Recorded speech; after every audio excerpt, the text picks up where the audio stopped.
तुम्हारे शरीर में फिर कभी बीमारी नहीं होगी। बस एक चीज खानी होगी।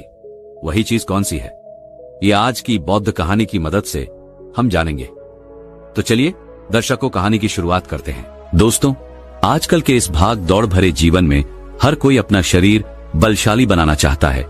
वह अपने आप को ऊर्जावान बनाना चाहता है और इसके लिए वह सुबह सुबह या शाम को जिम भी जाते हैं और तरह तरह की दवाइयों का इस्तेमाल भी करते हैं। लेकिन इसके बाद भी ना जाने क्यों उनका शरीर उतना शक्तिशाली नहीं हो पाता और ना ही उनके शरीर में वह ऊर्जा आ पाती है। आपके शरीर के भीतर ऊर्जा का संचार होना शुरू हो जाएगा और आपका शरीर देखते ही देखते बलशाली हो जाएगा, क्योंकि यह ऐसी चीजें हैं जो आपके शरीर को पूरी तरह से बदल कर रख देती है। और इन चीजों का उपयोग जितना हमारे मुनि करते थे और जितने भी राजा महाराजा थे वे सभी किया करते थे, तभी तो वह 80 साल की उम्र तक भी हमेशा ऊर्जावान बने रहते थे। उनका शरीर बलवान रहता था और वह अपने जीवन की वृद्धावस्था में भी किसी भी युद्ध को करने में पूरी तरह से सक्षम थे। तो चलिए फिर जानते हैं कि वह कौन सी ऐसी चीजें हैं जिन्हें अपनाने के बाद आपका भी शरीर पूरी तरह से बलवान और ऊर्जावान बन जाएगा, जिनका उपयोग करके हम अपने शरीर का वजन बढ़ा सकते हैं, हम अपने शरीर को शक्तिशाली बना सकते हैं। एक समय की बात है, एक गुरुवर थे। एक दिन उनके पास एक युवक आता है और वह उनसे हाथ जोड़कर कहता है, हे गुरुदेव, मैं आपके पास बहुत दूर से आया हूं। मैंने आपके बारे में बहुत कुछ सुन रखा है, कृपया करके आप मेरी समस्या का समाधान करें। इस पर वह गुरुवर उस युवक से कहते हैं, बेटा, तुम्हारा इतना दूर आने का क्या कारण है? उन गुरु की इस बात का जवाब देते हुए वो युवक कहता है, हे गुरुवर, देखने में तो मेरे शरीर में आपको कोई कमी नहीं लग रही होगी, लेकिन फिर भी मैं हमेशा थका थका रहता हूं। मेरा मन किसी भी काम में नहीं लगता। मैं जब भी किसी काम को शुरू करता हूं उससे पहले ही मेरा मन हार मान लेता है। ऐसा प्रतीत होता है कि मेरे शरीर में मानो ऊर्जा ही नहीं बची। अभी तो मेरी उम्र केवल 27 वर्ष की ही है, लेकिन अभी से मेरे चेहरे पर झुर्रियां पड़ने लगी हैं। मैं दिन भर आलस से भरा रहता हूं। मेरा शरीर बीमारियों से घिरा रहता है। मेरे शरीर में बहुत सारी बीमारियों ने घर कर लिया है। इसलिए आज मैं आपके पास आया हूं, क्योंकि मैंने आपके बारे में बहुत सारी बातें सुन रखी हैं। मैंने सुना है कि किस तरह से आप लोगों का जीवन बदल देते हैं, किस तरह से आप लोगों को बलवान और ऊर्जावान बना देते हैं। इसीलिए आप मुझे कुछ ऐसा उपाय बताएं जिससे मेरा शरीर पहले से अधिक बलशाली हो जाए और मेरे शरीर में ऊर्जा का संचार हो और साथ ही मुझे कोई बीमारी भी ना हो और मेरा मस्तिष्क अच्छी तरह से कार्य कर सके, किसी भी काम में मन लगा सके। उस युवक की सारी बातें सुनने के बाद वह गुरु उस युवक से कहते हैं, बेटा, आज मैं तुम्हें ऐसी 5 चीजें बताने वाला हूं जिसे अपनाकर तुम आसानी से अपने शरीर को शक्तिशाली बना सकते हो। तुम्हारा शरीर ऊर्जा से भरपूर हो जाएगा और तुम्हारा मन भी हर काम में लगेगा। आज जो भी मैं तुम्हें बताने जा रहा हूं उसे बहुत ध्यानपूर्वक सुनना, क्योंकि इनका नियमित रूप से उपयोग करने से ना तो तुम्हें कोई बीमारी होगी और ना ही तुम्हें थकान महसूस होगी, बल्कि तुम पूरे दिन ऊर्जा से भरे रहोगे और तुम्हारा मस्तिष्क भी अच्छी तरह से कार्य कर पाएगा। लेकिन इससे पहले कि मैं तुम्हें उन 5 चीजों के बारे में बताऊं, उससे पहले तुम्हें यह समझना होगा कि आखिर हमारे साथ यह तकलीफ क्यों होती है, हम में से अधिकांश लोगों को यह समस्याएं क्यों होती हैं। इतना कहकर वह गुरुवर उस युवक को यह समझाने का प्रयास करते हैं कि आखिर तुम्हारे भीतर यह समस्याएं क्यों हैं। आगे वह गुरुवर कहते हैं, बेटा, हमारा शरीर पोशाक तत्वों से बना है, फिर चाहे वह कोई भी अंग क्यों ना हो। हमारी मांसपेशियां भी पोशाक तत्वों से ही बनती है और अगर पोशाक तत्वों की शरीर में कमी रहती है तो आपके शरीर के प्रति हर एक अंग पर इसका प्रभाव अवश्य देखने को मिलता है। इसीलिए यदि तुम स्वस्थ रहना चाहते हो, तुम चाहते हो कि तुम्हारा शरीर ऊर्जावान बना रहे, तुम शक्तिशाली रहो, तो इसके लिए आपको पर्याप्त मात्रा में पोशाक तत्व तो लेने ही होंगे। इस पर वह युवक उन गुरुवर की बात काटते हुए कहता है, हे गुरुवर, परंतु हमें यह पोशाक तत्व किस तरह से प्राप्त होंगे? इस पर वह गुरुवर मुस्कुराते हुए उस युवक से कहते हैं, बेटा, जब व्यक्ति को यह पता ही नहीं होता कि पोशाक तत्व किन औषधि से मिलता है तो वह इनसे वंचित रह जाता है। हो सकता है तो हमारे शरीर की मरम्मत करने का काम भी करता है और इन्हीं से हमारे शरीर का विकास होता है। इसलिए अब जो भी मैं तुम्हें बताने जा रहा हूं उसे बहुत ध्यानपूर्वक सुनना, क्योंकि इससे तुम्हारा पूरा जीवन बदल जाएगा। इतना कहकर वह गुरुवर उस व्यक्ति से कहते हैं, बेटा, यह जो हमारी धरती है ये हमें बहुत ही कम पैसों में ऐसी चीजें उपलब्ध करवा देती हैं जिनको कि गरीब से गरीब व्यक्ति भी बहुत आराम से खरीद सकता है। और यहीं से हमें वो औषधियां भी मिलती हैं जिनसे हमारे शरीर को पोषक तत्व प्राप्त होते हैं। आगे गुरुवर उस युवक को कहते हैं, बेटा हमारे शरीर में पोषक तत्वों का निर्माण 2 तत्वों से होता है जिसे हम अमीनो कहते हैं। ये अमीनो अम्ल जब जुड़ता है तो इसकी एक और इसके जुड़ने से हमारे शरीर में पोषक तत्वों का निर्माण होता है। और ये जो अमीनो अम्ल होते हैं ये भी 2 प्रकार के होते हैं, जिनमें पहले वो होते हैं जिनको आपका शरीर अपने आप ही बना लेता है और दूसरे वो जो आपको आपके आहार से प्राप्त होते हैं। इसलिए एक बात अवश्य ध्यान रखना कि जो भी आप आहार करते हैं यदि उसके अंदर अमीनो अम्ल नहीं होते तो आपके शरीर में विभिन्न प्रकार के तत्व की कमी हो जाती है, जिसका असर आपके शरीर पर भी पड़ता है और इसके फलस्वरूप आपका शरीर भीतर ही भीतर कमजोर होने लगता है और आप थके थके महसूस करने लगते हैं और इस अवस्था में किसी भी काम को करने में आपका मन नहीं लगता और आपके शरीर की हड्डियां भी कमजोर होने लगती हैं, जिससे कभी कभी हमारे शरीर की हड्डियों में हमें दर्द भी महसूस होता है और साथ ही हमारे शरीर की जो मांसपेशियां हैं वो भी ढीली पड़ने लगती हैं और हमारे शरीर की ऊर्जा भी खत्म हो जाती है। चेहरे की चमक चली जाती है, हमारे बाल सफेद हो जाते हैं, आंखों की रोशनी भी कम होने लगती है। इसलिए इनका संतुलन हमें बनाकर रखना चाहिए। यदि इनका संतुलन बिगड़ा तो आपके शरीर में तरह तरह की बीमारियां उत्पन्न हो जाएंगी और फिर हम तरह तरह की बीमारियों से गिर जाएंगे। आगे वह गुरु उस युवक से कहते हैं, इसलिए इन सब का संतुलन बनाए रखने के लिए अब जो चीजें मैं तुम्हें बताने जा रहा हूं उसका नियमित रूप से इस्तेमाल करना होगा, तभी वह चीजें तुम्हारे शरीर को ऊर्जावान और बलवान बना पाएंगी। आगे वह गुरु उस युवक को पहली चीज बताते हुए कहते हैं, बेटा आप चाहे कितना भी आहार क्यों ना खा लो, लेकिन आपको वो पोषक तत्व नहीं मिल पाएगा जो आपको पनीर से मिलता है। आयुर्वेद में पनीर को पोषक तत्वों का खजाना कहा जाता है। पनीर आपको सामान्य से लेकर गंभीर शारीरिक समस्याओं से भी बचाता है, क्योंकि इसके अंदर तरह तरह के पोषक तत्व हमें मिलते हैं, जैसे कैल्शियम, फास्फोरस, सॉलिड और भी तरह तरह के पोषक तत्व जो एक गर्भवती महिला और बच्चों के स्वास्थ्य के लिए बहुत ही लाभकारी होते हैं। पनीर में मौजूद विटामिन डी और कैल्शियम आपको कैंसर के खतरे से बचाते हैं और इसमें मौजूद कैल्शियम और फास्फोरस जिसकी मदद से आपकी हड्डियों को मजबूती मिलती है और साथ ही साथ पनीर खाने से दिल की बीमारियों से भी राहत मिलती है। इसमें पाए जाने वाला सेलेनियम नामक एंटीऑक्सीडेंट लंबे समय तक आपको जवान बनाए रखता है, आपको भीतर से पूरी तरह से स्वस्थ रखता है, जिससे आप ऊर्जावान बने रहते हैं और बीमार नहीं पड़ते। आगे वह गुरुवर उस व्यक्ति से कहते हैं, पनीर में मौजूद पोषक तत्व शरीर को न केवल ऊर्जा देते हैं बल्कि वह हमारे शरीर के मांसपेशियों के लिए भी बहुत महत्वपूर्ण होते हैं। यह आपकी मांसपेशियों को पहले से मजबूत बनाते हैं या उनकी मरम्मत करते हैं और साथ ही पोषक तत्व हमारे वजन को संतुलित रखने में भी हमारे लिए बहुत मददगार साबित होते हैं। इसलिए तुम्हें आज से ही रोजाना 100 ग्राम पनीर खाना चाहिए और 100 ग्राम पनीर के अंदर तुम्हें 20 ग्राम पोषक तत्व मिल ही जाएंगे। तुम चाहो तो पनीर को यूं ही कच्चा भी खा सकते हो या फिर तुम चाहो तो इसे गाय के घी में थोड़ा सा पकाकर इसका इस्तेमाल कर सकते हो या फिर तुम चाहो तो इसकी सब्जी बनाकर भी इसे उपयोग में ले सकते हो। आगे वह गुरुवर उस युवक से कहते हैं, बेटा यदि तुम चाहो तो पनीर खुद घर पर ही बना सकते हो। इसके लिए तुम्हें एक बर्तन में थोड़ा सा दूध लेना होगा और उसे अच्छे से गर्म करना होगा। उसके बाद उसमें नींबू की 2-3 बूंदें डालकर कुछ देर के लिए उसे हल्की आंच पर पकाना होगा। यदि आप घर पर ही पनीर बनाएंगे और यह शुद्ध होगा तो यह आपके लिए और भी ज्यादा लाभदायक होगा, क्योंकि घर पर बनाया हुआ पनीर ताजा भी होता है और इसमें कोई मिलावट भी नहीं होती, जो आपके स्वास्थ्य के लिए बहुत ही लाभदायक होता है। आगे वह गुरुवर उस युवक को दूसरी चीज बताते हुए कहते हैं, सोयाबीन। सोयाबीन में कई प्रकार के अमीनो अम्ल भी पाए जाते हैं जो हमारी शरीर के मांसपेशियों और हड्डियों को स्वस्थ रखने में हमारी मदद करते हैं। सोयाबीन को फाइबर का बेहतरीन स्रोत माना जाता है। यदि आप सोयाबीन का केवल 1 कप इस्तेमाल करते हैं तो इसमें आपको करीब 10 ग्राम तक फाइबर मिल जाएगा, जो हमारे शरीर के लिए बहुत ही ज्यादा लाभदायक होता है।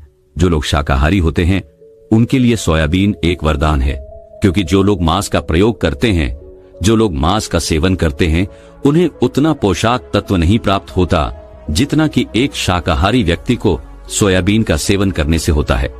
सोयाबीन में हमें पोषक तत्व के साथ साथ आयरन भी पर्याप्त मात्रा में मिलता है, जिससे आपके शरीर के अंदर खून की कमी कभी नहीं होती। सोयाबीन फैट्स का बहुत ही बेहतरीन स्रोत है। इसमें जरूरी ओमेगा से ओमेगा 3 भी पाया जाता है। यह दिल की सेहत के लिए बहुत लाभकारी होता है और यह हमारे शरीर के भीतर कई सारी बीमारियों से लड़ता है और हमारे शरीर को हमेशा स्वस्थ रखने में हमारी मदद करता है। शरीर की दुर्बलता, बालों और त्वचा की तमाम समस्याओं को दूर करने के लिए सोयाबीन को बहुत कारगर माना गया है। इसका इस्तेमाल करने से आपका शरीर भी पहले से अधिक बलशाली होने लगेगा। सोयाबीन शरीर में नई कोशिकाओं को बनाता है और इसके साथ ही पुरानी कोशिकाओं की मरम्मत भी करता है।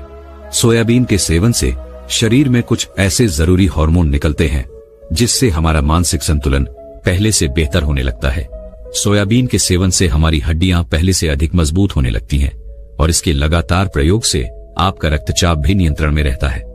आगे वह गुरुवर उस युवक से कहते हैं, लेकिन मेरी एक बात और याद रखना, इसका उपयोग केवल 100 ग्राम ही करना, क्योंकि 100 ग्राम सोयाबीन में आपको 36 ग्राम प्रोटीन मिल जाएगा और इतना हमारे शरीर के लिए बहुत है।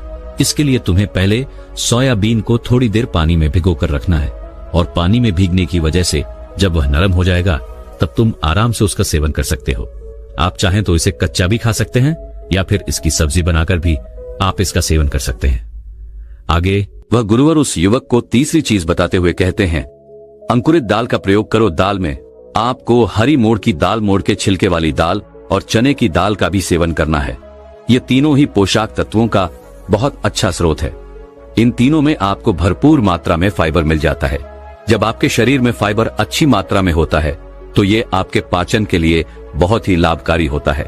जिन लोगों को कब्ज की समस्या होती है, निश्चित रूप से उन्हें अंकुरित दाल का प्रयोग तो करना ही चाहिए, जिससे उनकी कब्ज की समस्या वह बिल्कुल ही खत्म हो जाएगी और आपकी आते अर्थात आपका पेट पूरी तरह से साफ हो जाएगा। शरीर में जमीन सारी गंदगी बाहर निकल जाएगी। इस कारण आपका पाचन तंत्र पहले से बेहतर काम करने लगेगा और आपको अन्य समस्याओं से भी छुटकारा मिल जाएगा। आगे गुरुवर उस युवक से कहते हैं, जो वस्तु प्रकृति के जितने निकट होती है वह आपकी प्राण शक्ति को उतना ही ज्यादा बढ़ाती है और अंकुरित दालों में जीवन है जो आपकी प्राण शक्ति को बढ़ाते हैं, आपकी ऊर्जा को बढ़ाते हैं, आपको तरोताजा रखते हैं। और इन तीनों दालों का इस्तेमाल तुम्हें कुछ इस प्रकार करना होगा। पहले तो इन तीनों दालों को पानी में भिगो कर रखना है और करीब 3 घंटों तक इन्हें पानी में यूं ही भिगोए रखना है। उसके बाद उन्हें पानी से निकालना है और सूती कपड़े में बांधकर उन्हें रख देना है और फिर उस सूती कपड़े पर थोड़ा सा पानी छिड़क कर उसे करीब 12 घंटे के लिए यूं ही छोड़ देना है। और इन 12 घंटों के बीच में आप 6 घंटों के अंतराल में उस सूती कपड़े को एक बार फिर पानी से भीगा सकते हैं, जिससे कि उस कपड़े में नमी बनी रहेगी। और इसके बाद 12 घंटे के बाद आप देखेंगे कि मूंग चने की दाल अंकुरित हो जाएगी। इसके बाद आप चाहें तो इसे कच्चा खा सकते हैं या इसमें थोड़ा सा नींबू, थोड़े से टमाटर, थोड़े से खीरे इत्यादि डालकर आप इसका सलाद भी बना सकते हैं और फिर इसका सेवन कर सकते हैं। आगे गुरु उस युवक को चौथी चीज बताते हुए कहते हैं, भुना हुआ चना खाओ, क्योंकि इसमें भरपूर मात्रा में विटामिन होता है। भुने हुए चने का इस्तेमाल आप 2 तरीके से कर सकते हैं। एक तरीका तो यह है कि आप इसको ऐसे ही खा सकते हैं और दूसरा तरीका यह है कि आप इसका आटा पीसवाकर इसका सत्तू बना सकते हैं और फिर इसका सेवन कर सकते हैं। इससे आपके शरीर को ऊर्जा मिलेगी। यदि तुम 100 ग्राम की मात्रा में चना लेते हो तो इसमें तुम्हें 18 ग्राम प्रोटीन मिल जाएगा और भुना हुआ चना आपके मस्तिष्क के विकास के लिए बहुत लाभदायक होता है। इससे आपका मस्तिष्क बहुत अच्छी तरह से काम करने लगता है, जिससे आपको कोई भी निर्णय लेने में परेशानी नहीं आती। और इसके साथ ही यह आपके बालों के लिए भी बहुत लाभदायक है और आपकी त्वचा के लिए भी बहुत उपयोगी है। भुना हुआ चना मंगनीज, फास्फोरस और तांबे का भी एक पूरा स्रोत है, जो हमारे हृदय स्वास्थ्य के लिए भी बहुत लाभकारी होता है। और इसमें मौजूद फास्फोरस विशेष रूप से हमारे शरीर के लिए बहुत बढ़िया स्रोत है और यही कारण है कि जब हम इसका लगातार नियमित रूप से सेवन करते हैं तो ये हमारे खून में जमी गंदगी और कोलेस्ट्रॉल को कम करने में हमारी मदद करता है। आजकल तो हर कोई केवल स्वाद के लिए खाना खाता है और अधिकांश जंतु तले हुए ही होते हैं। ऐसे में जब हम तला हुआ भोजन करते हैं तो इनमें से निकलने वाला तेल हमारे शरीर की नसों को जाकर बंद कर देते हैं, जिससे हमारे शरीर में हृदय रोग का खतरा बढ़ जाता है। लेकिन यदि आप भुने हुए चने का नियमित सेवन करते हैं तो यह आपको हृदय रोग से बचा सकता है। भुना हुआ चना खाने से शरीर की इम्यूनिटी बहुत मजबूत हो जाती है, क्योंकि भुने हुए चने में एंटीऑक्सीडेंट के पर्याप्त गुण पाए जाते हैं जो हमारे शरीर की ऊर्जा को बढ़ाने में हमारी मदद करते हैं। और जो लोग अपने शरीर का वजन कम करना चाहते हैं वे लोग भी भुने हुए चने का सेवन कर सकते हैं, क्योंकि इसमें भरपूर मात्रा में फाइबर पाया जाता है जिससे हमारे शरीर का पाचन तंत्र ठीक हो जाता है और पहले से बेहतर काम करने लगता है। और साथ ही इसके सेवन से हमारे शरीर में ऊर्जा का प्रवाह भी होता है और हमारे शरीर में ऊर्जा बनी रहती है, जिससे हमें बार बार भूख नहीं लगती और हम लंबे समय तक किसी भी काम को करने में सक्षम हो पाते हैं। आगे वह गुरुवर उसी वक्त को पांचवी चीज बताते हुए कहते हैं, बेटा मूंगफली का सेवन करो। मूंगफली में सभी पौष्टिक तो मौजूद होते हैं जो हमारे शरीर के लिए जरूरी है। इसमें आयरन, कैल्शियम, विटामिन, जिंक पर्याप्त मात्रा में पाए जाते हैं और इसका सेवन करने से आप कई प्रकार की बीमारियों से बच सकते हैं। मूंगफली में मोनो अनसैचुरेटेड अम्ल पाया जाता है। यह हमारे शरीर से बैड कोलेस्ट्रॉल को घटाने में हमारी मदद करता है और साथ ही हमारे शरीर के अच्छे कोलेस्ट्रॉल को बढ़ाने में हमारी मदद भी करता है। यदि आप नियमित रूप से मूंगफली का सेवन करते हैं तो आपको हृदय रोग की समस्याएं ना के बराबर देखने को मिलेंगी और साथ ही मूंगफली सर्दी जुकाम में भी बहुत राहत दिलाता है। यह हमारे शरीर को भीतर से गर्म रखने में हमारी मदद करता है। इसके रोजाना सेवन से फेफड़ों को मजबूती मिलती है और इस मौसम में जबकि सर्दी का मौसम चल रहा है तो ऐसे में हम खांसी जुकाम से बचना चाहते हैं तो नियमित रूप से यदि आप मूंगफली का सेवन करते हैं तो आपको सर्दी जुकाम में बहुत राहत मिलेगी। मूंगफली में भी भरपूर मात्रा में फाइबर और पोषक तत्व पाए जाते हैं जिससे हमें भूख कम लगती है और यह हमारे वजन को भी नियंत्रित रखने में हमारी मदद करता है। और यदि आप चाहें तो इसका इस्तेमाल अपने वजन को कम करने में भी कर सकते हैं। मूंगफली में हमें मैंगनीज, कैल्शियम, कार्बोहाइड्रेट की भरपूर मात्रा मिल जाती है। इसके सेवन से हमारे शरीर का ब्लड शुगर कंट्रोल में रहता है। अगर आपको भी डायबिटीज जैसी समस्या है तो आप मूंगफली का सेवन कर सकते हैं। यह आपके लिए बहुत लाभदायक होगा। मूंगफली खाने से आप कई प्रकार के कैंसर से भी बच सकते हैं। इसमें कॉलफिनॉल एंटीऑक्सीडेंट की मात्रा बहुत अधिक होती है जो हमारे शरीर में कैंसर के खतरे को कम करने में बहुत सहायक होता है। और मूंगफली में मौजूद फैटी एसिड हमारे शरीर की त्वचा के रोगों से बचाने में हमारी मदद करते हैं। इसमें फाइबर भी पाया जाता है जो शरीर के विषैले पदार्थों को हमारे शरीर से बाहर निकालने में हमारी मदद करता है, जिससे आपकी त्वचा हमेशा जवान रहती है, आपकी त्वचा हमेशा स्वस्थ रहती है। इसके लिए आपको नियमित रूप से एक मुट्ठी मूंगफली का प्रयोग तो करना ही चाहिए। आगे वह युवक से कहते हैं, लेकिन मेरी एक बात और याद रखना कि मूंगफली का अधिक सेवन करने का प्रयास न करना। आगे वह गुरुवर उस युवक से कहते हैं, बेटा अगर तुमने मेरे द्वारा बताई गई इन पांचों चीजों का नियमित रूप से पालन किया, इन्हें नियमित रूप से अपने जीवन में उतारा तो तुम्हारा जीवन जल्द ही बदल जाएगा और केवल 10 से 12 दिन के अंदर ही तुम्हारा शरीर पहले से ऊर्जावान और बलवान हो जाएगा।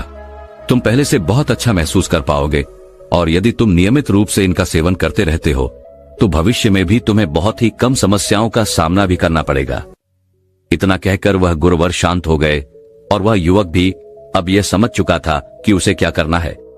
उसने उन गुरु का प्रणाम किया और वापस अपने घर लौट गया। तो दर्शकों, चलिए अब शरीर को बलवान बनाने के लिए और क्या क्या करना चाहिए, इस विषय पर अगली प्रसिद्ध कहानी की शुरुआत करते हैं। दोस्तों, बहुत समय पहले की बात है। एक नगर में एक व्यक्ति रहा करता था। वह व्यक्ति हमेशा बीमार रहता था। वह हमेशा बीमारियों से ग्रसित रहता था, जिस कारण वह बहुत परेशान रहता, चिंतित रहता। उसने कई प्रकार की औषधियां भी ली, कई प्रकार के चिकित्सकों से सलाह भी ली। हर किसी ने उसे तरह तरह की दवाइयां दी। किसी ने उसकी बीमारी का इलाज कुछ बताया तो किसी ने उसे कुछ और ही तरीका बताया, लेकिन कोई भी तरीका उसकी बीमारी पर काम नहीं कर पा रहा था। वह बहुत परेशान हो चुका था, बहुत हताश हो चुका था। वह भीतर ही भीतर पूरी तरह से टूट चुका था। उसने सारी उम्मीदें खो दी थी। उसे बस यही लग रहा था कि इससे तो अच्छा होता ईश्वर मुझे अपने पास बुला लेता, कम से कम इन रोज रोज की बीमारियों से पीछा तो छूटता।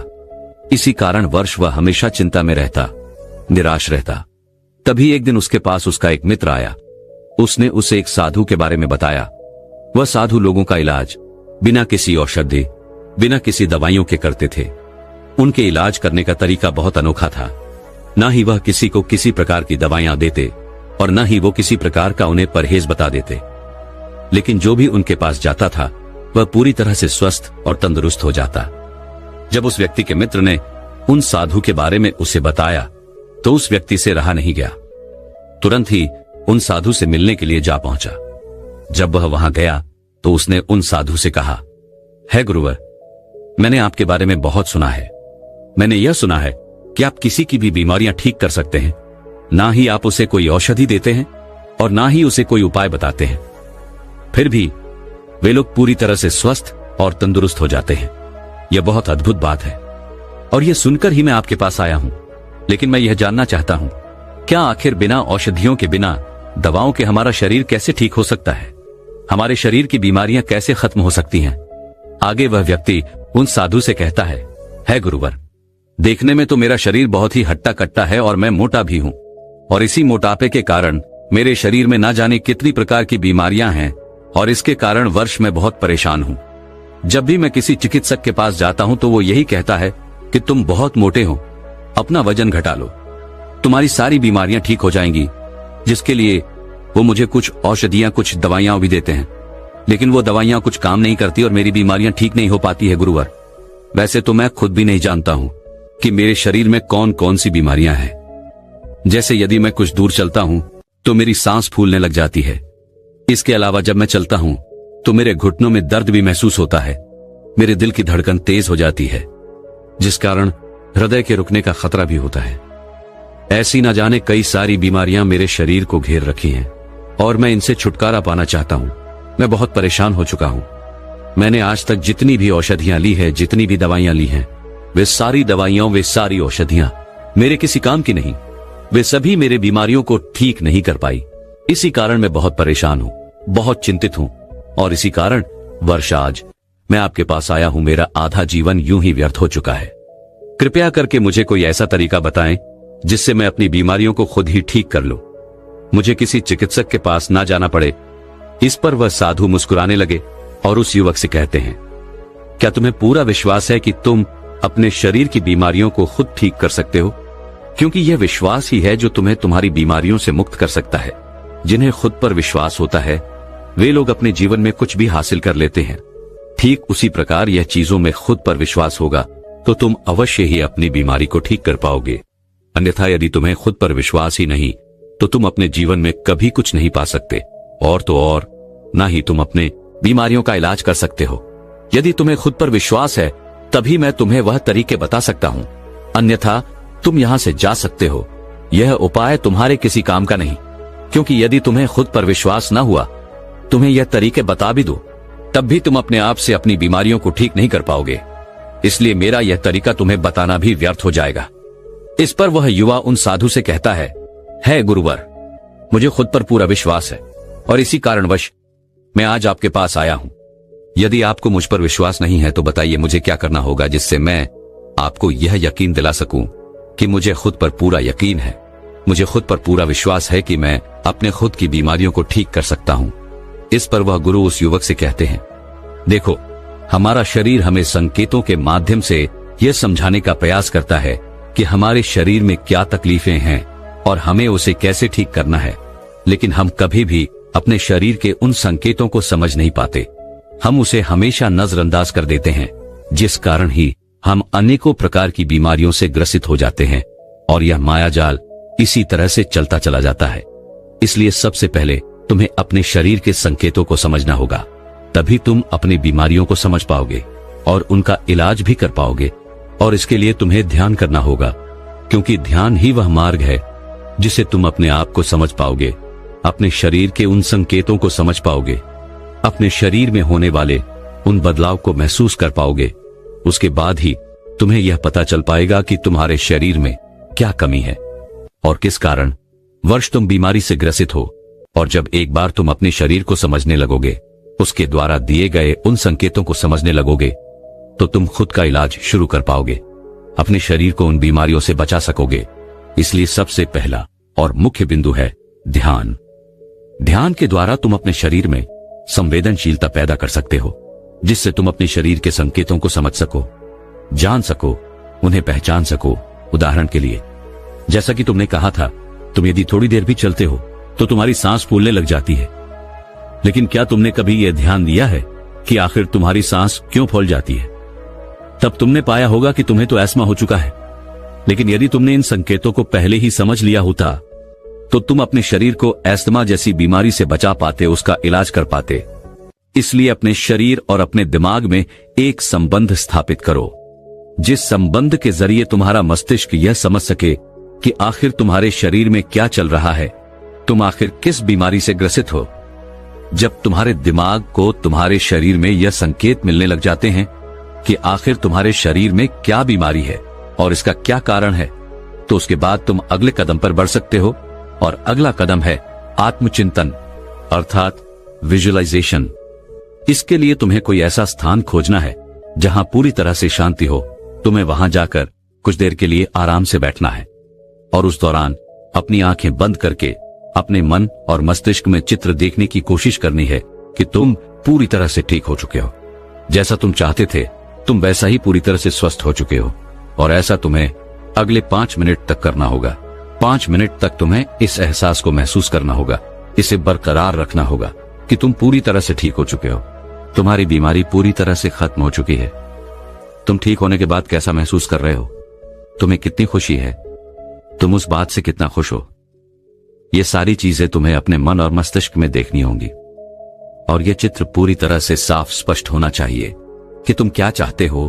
और इस तरीकों को अपनाने के लिए तुम किसी ऐसे संगीत का भी इस्तेमाल कर सकते हो जिसके जरिए तुम आसानी से आत्मचिंतन कर सको, जिससे तुम्हारा मन शांत हो जाए और तुम आत्मचिंतन में पूरी तरह से डूब सको। जितना साफ और जितनी स्पष्ट आप चित्र देख सकेंगे उतनी ही जल्दी आप अपनी बीमारियों को ठीक कर पाएंगे। जब भी हम किसी खेल के बारे में सोचते हैं तो हमारा मन आसानी से उसके चित्र बड़ी सरलता और साफ और स्पष्ट तौर पर बना पाता है। तब हमारा शरीर अपने आप को सबसे उत्तम स्वरूप में देखता है और ठीक उसी रूप में हमारा मस्तिष्क आकर्षित होने लगता है और हमारा मन और हमारा दिमाग दोनों उस पर काम करने लगते हैं ताकि वह हमारे शरीर को उस अवस्था तक पहुंचा सके जिसे अभी हमने साफ और स्पष्ट तौर पर देखा है, जिसे महसूस किया है। क्योंकि समझने वाली बात यह है कि आचरण करने से हमारा दिमाग उस सौरों की ओर आकर्षित होने लगता है और जब यह बात हमारे औचित्य मन तक पहुंच जाती है तो अनजाने में ही सही, लेकिन हमारा औचित्य मन अपनी शक्तियों का इस्तेमाल करके हमारे शरीर को उन बीमारियों से ठीक करने लग जाता है।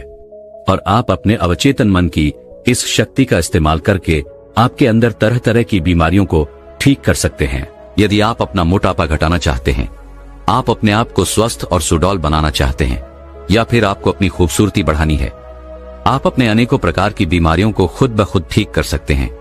और वह भी बिना किसी दवा और बिना किसी चिकित्सक के। हमारे दिमाग, हमारे अवचेतन मन में ब्रह्मांड की सारी शक्तियां उपलब्ध होती हैं, लेकिन हम उन शक्तियों को पहचान नहीं पाते, उन्हें जान नहीं पाते। उनका सही इस्तेमाल करना हमें नहीं पता, क्योंकि हमें उसे इस्तेमाल करने की उन प्रक्रिया के बारे में ठीक से नहीं पता कि हम किस तरह से उन शक्तियों का इस्तेमाल कर सकते हैं, कैसे उन्हें जागरूक कर सकते हैं। इसके लिए आपको आत्मचिंतन करना ही होगा। और जहां पर भी आप आत्मचिंतन करने बैठेंगे वहां पूरी तरह से शांति होनी चाहिए। आप चाहें तो किसी ऐसे संगीत का इस्तेमाल कर सकते हैं जिससे आप आत्मचिंतन की गहराई तक उतर सके। और आपको ऐसा अगले 21 दिनों तक करना होगा और हर रोज 15 मिनट। जब आप ऐसा करेंगे तो आपको अपने भीतर एक अभूतपूर्व बदलाव महसूस होगा। इससे केवल ना आप अपने बीमारी को ठीक कर सकते हैं, बल्कि आप जो चाहते हैं वो सब भी हासिल कर सकते हैं। आगे गुरु वो उस व्यक्ति को तीसरी आदत बताते हुए कहते हैं, खुद से प्यार करना सीखो। तुम एक पल के लिए ये सोचो, जो व्यक्ति खुद से प्यार नहीं करता वह भला अपनी बीमारियों को क्यों ठीक करना चाहेगा, तो खुद को ही कोसेगी। कुछ लोग तो ये भी कहते हैं कि यार ये बीमारी होने से तो अच्छा था कि ईश्वर मुझे उठा लेता, इतनी तकलीफ मुझसे नहीं सही जाती। ऐसे लोग खुद को कोसते हैं, खुद को और भी पीड़ा देते हैं। और ऐसे में हम जाने अनजाने अपने मस्तिष्क को, अपने मन को यह संदेश भेज रहे होते हैं कि हम खुद से प्यार नहीं करते, हम खुद से नफरत करते हैं। और जब हम एक बार खुद से नफरत करने लगते हैं तो भला ऐसा शरीर किसे चाहिए जिस कारण हम जाने अनजाने उन तकलीफों को, उन बीमारियों को और भी ज्यादा बढ़ावा देते हैं। और देखते ही देखते हम अपनी उस नफरत के कारण अपने आप से हार जाते हैं, हम अपनी हिम्मत खो बैठते हैं। जरा आप एक पल के लिए यह सोचकर देखिए, जिस व्यक्ति को खुद पर भरोसा ना हो वह भला अपने जीवन में क्यों जीना चाहेगा। वह अपनी तकलीफों, अपनी बीमारियों से क्यों मुक्त होना चाहेगा? क्या आपने कभी यह देखा है कि जो व्यक्ति खुद पर विश्वास करता है, खुद से प्यार करता है, वो लोग किसी भी परिस्थिति में खुलकर जीते हैं और वो बड़ी से बड़ी बीमारियों का सामना भी हंसकर करते हैं और वो आखिर में जीत ही जाते हैं। और जो व्यक्ति खुद पर विश्वास करते हैं वही लोग आत्मचिंतन की गहराई तक उतर भी पाते हैं, क्योंकि उन्हें खुद पर विश्वास है। वह जानते हैं कि जो बीमारी उन्हें आज घेर कर रखी है वह बीमारी ज्यादा देर तक नहीं रहने वाली, वह आज नहीं तो कल उससे ठीक हो ही जाएंगी। यदि आप भी खुद पर विश्वास करते हैं और आत्मचिंतन की गहराई तक उतरना चाहते हैं तो पहले आपको खुद से प्यार करना सीखना ही होगा। उसके बाद आपका मस्तिष्क अपने आप ही ऐसे उपाय पैदा करने लगेगा जिससे आप अपनी बीमारियों को खुद ब खुद ठीक करने लग जाएंगे। और आप यह माने या न माने, लेकिन हमारा मस्तिष्क बहुत शक्तिशाली है। वह उन रसायनों को पैदा करने की क्षमता जानता है, लेकिन हम जाने अनजाने उससे उस चीज का सही इस्तेमाल नहीं कर पाते। और यही कारण है कि हम खुद अपने आप को छोटी से छोटी बीमारियों से भी ठीक नहीं कर पाते। और यह सब प्रयोग करते वक्त खुद पर विश्वास रखें, अपने आप से प्यार रखें और साथ ही अपने दिनचर्या पर भी ध्यान दें। आप क्या खाते हैं, किस समय खाते हैं, काव्य व्यायाम करते हैं, किन लोगों के साथ बैठते हैं और हम क्या क्या बातें करते हैं, ये सारे दिनचर्या पर आपको ध्यान देना होगा। समय पर खाना और समय पर व्यायाम करना आपको तरह तरह की बीमारियों से दूर रखता है। और वास्तविकता देखी जाए तो हम में से अधिकांश लोगों का दिमाग तभी बढ़ते हैं जब हम अपने दिनचर्या में बदलाव लाते हैं, जब हम समय पर खाना नहीं खाते, समय पर व्यायाम नहीं करते, समय पर हम अपने कामों को अंजाम नहीं देते, जिससे हमारे मन और मस्तिष्क में तनाव पैदा होने लगता है। हमारे भीतर एक भय उत्पन्न होने लगता है जिससे हम अनेकों प्रकार की बीमारियों को अपनी ओर आकर्षित करने लगते हैं।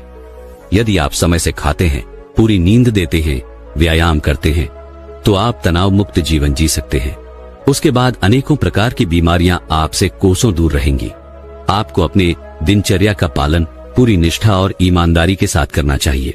आगे वह साधु उस व्यक्ति से कहते हैं, अपने औचित्य मन को अपनी बीमारियों को ठीक करने के काम पर लगाएं। हमारे शरीर शक्तियों का भंडार है। हमारे शरीर में तरह तरह की शक्तियां हैं, लेकिन हम उन्हें नहीं जान पाते, उन्हें समझ नहीं पाते। यहां तक कि हम अपने मस्तिष्क अर्थात अपने अवचेतन मन की शक्तियों का भी ज्ञान नहीं रखते। इस प्रक्रिया के बारे में वह साधु महाराज बताते हैं कि जब भी तुम सोने के लिए बिस्तर पर जाते हो तो सोने से ठीक पहले अपने मन को शांत करो और अपने आप से यह कहो कि तुम पूरी तरह से ठीक हो और इसे साफ स्पष्ट तौर पर देखने का प्रयास करो। यदि तुम यह निरंतर करते हो तो तुम्हारी बीमारियां जड़ से खत्म हो जाएंगी। तुम ऐसा सोचते सोचते अपने बिस्तर पर सो जाओ। उसके बाद तुम्हारा अंतर्मन मन जादू की तरह काम करने लगेगा। और इस बात से तो आप भली भांति परिचित होंगे कि जब हम सो जाते हैं तब भी हमारा अंतर्मन मन हमारे लिए काम कर रहा होता है। लेकिन शायद आपको यह नहीं पता कि सोने से पहले हम अपने अंतर्मन को जो भी काम देते हैं वह पूरी रात उसी काम पर लगा होता है। इसीलिए रोज रात यह अभ्यास जरूर करें। देखते ही देखते आपका शरीर रोग मुक्त होने लगेगा। आप अच्छा महसूस करने लगेंगे, आप अपनी बीमारियों को ठीक करने लगेंगे। लेकिन याद रहे कि हमें रोज सोने से ठीक पहले करना है। यदि आप यह सोच रहे हैं कि क्या हम इसे दिन में कर सकते हैं, तो यह आपके लिए बिल्कुल काम नहीं करेगा, क्योंकि दिन में हमारा मन, हमारा मस्तिष्क अन्य कामों में व्यस्त होता है और ऐसे समय पर हमारे अवचेतन मन को समय नहीं मिल पाता कि वह आपकी बात सुने, आपकी बात पर अमल करे। लेकिन रात को सोते वक्त हमारा पूरा शरीर सो रहा होता है, हमारा चेतन मन शांत और स्थिर होता है, सो रहा होता है। ठीक उसी वक्त हमारा उच्चित्य मन जागरूक होता है और उसे उतना वक्त मिल जाता है कि वह आपके द्वारा दिए गए निर्देशों पर काम कर सके, अपनी पूरी शक्ति का इस्तेमाल कर सके। आगे वह साधु महाराज उस व्यक्ति से कहते हैं कि आज चाहे विज्ञान कितना भी आगे निकल चुका हो, आज भी बहुत सारी बीमारियां ऐसी हैं जिसके बारे में यह विज्ञान भी पता नहीं कर पाता। बड़े बड़े चिकित्सक तुम्हारे शरीर में वह बीमारियां ढूंढ ही नहीं पाते, लेकिन हम उन बीमारियों से परेशान जरूर रहते हैं और ऐसी बीमारियां जिन्हें विज्ञान भी ठीक नहीं कर पाता। तो तुम्हें क्या लगता है, ऐसी बीमारियां क्या औषधियों से ठीक की जा सकती है? नहीं। और जब हम तरह तरह की दवाइयां, तरह तरह की औषधियां लेकर हार चुके होते हैं, तब हम यह खुद ही महसूस करने लग जाते हैं कि हम अपनी बीमारी का इलाज नहीं कर सकते। यह बीमारी, जब आप खुद से किसी बीमारी का इलाज करने में असफल होते हैं तो आप उस चिकित्सक के पास जा सकते हैं जिस पर आपको भरोसा हो, जो आपको सही दवा सही औषधि दे सके। लेकिन उससे पहले कुछ प्रयास करके देखिए और यकीन मानिए आपके अंदर वो सारी शक्तियां हैं जो बिना दवाओं के आपके शरीर को ठीक कर सकती हैं। आज से कई 100 साल पहले जब कोई विज्ञान नहीं था, कोई ज्ञान नहीं था, कोई चिकित्सा प्रणाली नहीं थी, उस समय के लोग इन प्रक्रियाओं के बारे में, इन पद्धतियों के बारे में भली भांति परिचित थे। वे लोग अच्छी तरह से जानते थे कि हम खुद से ही खुद की बीमारियों को ठीक कर सकते हैं और उनके पास कोई दूसरा विकल्प भी नहीं होता था। लेकिन उन्हें खुद पर विश्वास होता था और यही कारण था कि वे लोग अपनी खुद की बीमारियों को खुद से ही ठीक कर लेते थे। लेकिन जैसे जैसे समय आगे बढ़ता गया, समय के साथ साथ विज्ञान और भी बढ़ता चला गया, वैसे वैसे ही वह सारी पद्धतियां, वह सारी प्रक्रियाएं नष्ट कर दी गई, क्योंकि इससे विज्ञान के चिकित्सकों को, उनके अस्पतालों को बहुत नुकसान झेलना पड़ता। जरा आप एक बार के लिए यह सोचकर देखिए कि आप एक चिकित्सक हैं और आपके पास जब कोई मरीज आएगा ही नहीं तो आप क्या करेंगे? आपके पास पैसे कहां से आएंगे? आप अपना घर बार कैसे चलाएंगे? जिस कारण ये सारी पद्धतियां छुपा दी गई, लोगों को यह यकीन दिलाया गया कि आप खुद से खुद को ठीक नहीं कर सकते, और देखते ही देखते हम सब ने इन सब चीजों पर यकीन कर लिया। और अब तो हालत यह हो चुकी है कि हम चाहे छोटी सी बीमारी क्यों ना हो, जैसे ही हमें लगता है कि हमें यह बीमारी है, हम तुरंत किसी चिकित्सक के पास जाते हैं, क्योंकि हमें खुद पर विश्वास नहीं है, हमें खुद पर यकीन नहीं है। और उसका नतीजा यही है कि हम तरह तरह की बीमारियों से घिरे हुए हैं। एक बीमारी खत्म नहीं होती कि दूसरी बीमारी हमें घेर लेती है। और जब भी आप किसी बीमारी के इलाज के लिए किसी चिकित्सक के पास जाते हैं तो वो आपको तरह तरह की दवाइयां दे देते हैं जो हमारी बीमारी को तो ठीक कर देते हैं न, लेकिन उन दवाइयों से हमारे शरीर में और भी तरह तरह की बीमारियां पनपने लगती हैं। इस कहानी के माध्यम से साधु उस व्यक्ति को यह समझाने का प्रयास करते हैं कि तुम अपना इलाज स्वयं कर सकते हो। इस बात पर विश्वास करो, इस बात पर यकीन करो। जो भी प्रक्रियाएं मैंने तुम्हें बताई हैं, यदि तुम उसे अपने जीवन में अपना लोगे, उस पर अमल करोगे, तो ठीक 21 दिनों के बाद तुम अपने शरीर में वह बदलाव महसूस कर पाओगे। और उसके बाद चाहो तो तुम मेरे पास वापस आ सकते हो ताकि तुम मुझे यह बता सको क्या आखिर तुम कैसा महसूस कर रहे हो, और 21 दिनों के बाद क्या अभी वह बीमार या तुम्हारे शरीर में है या नहीं, क्या तुम्हारी वह बीमारी ठीक हुई या नहीं। उस व्यक्ति ने उन साधु की सारी बातें ध्यानपूर्वक सुनी और उसके बाद उसने यह तय किया कि अब से वह उन साधु की बातें मानेगा, उन पर यकीन करेगा और खुद पर विश्वास करके वह अगले 21 दिनों तक इसका निरंतर अभ्यास करेगा। और 21 दिनों के बाद जो भी बदलाव उसके शरीर में वह महसूस करेगा, वह आकर ईमानदारी से उन साधु को जरूर बताएगा। यही सोचकर वह उन गुरुओं को प्रणाम करता है और वापस अपने घर की ओर लौट जाता है। दोस्तों, मैं उम्मीद करता हूँ कि यह कहानी सुनने से आपके जीवन में अच्छे बदलाव आए होंगे। आपको इस वीडियो से क्या सीखने मिला ये कमेंट करके जरूर बताएं और अपने परिवार, दोस्तों या आपके करीबी इंसान के साथ ये कहानी शेयर करके उन्हें भी इस ज्ञान से परिचित करवाएं। बाकी अगर आपको ये वीडियो दिल से अच्छी लगी हो तभी इस वीडियो को लाइक कर देना, और आपने अब तक इस चैनल को सब्सक्राइब न किया हो तो चैनल को सब्सक्राइब भी जरूर कर देना। आपका हर दिन शुभ हो और खुशियों से आपका जीवन भरा रहे। धन्यवाद। नमो बुद्धाय।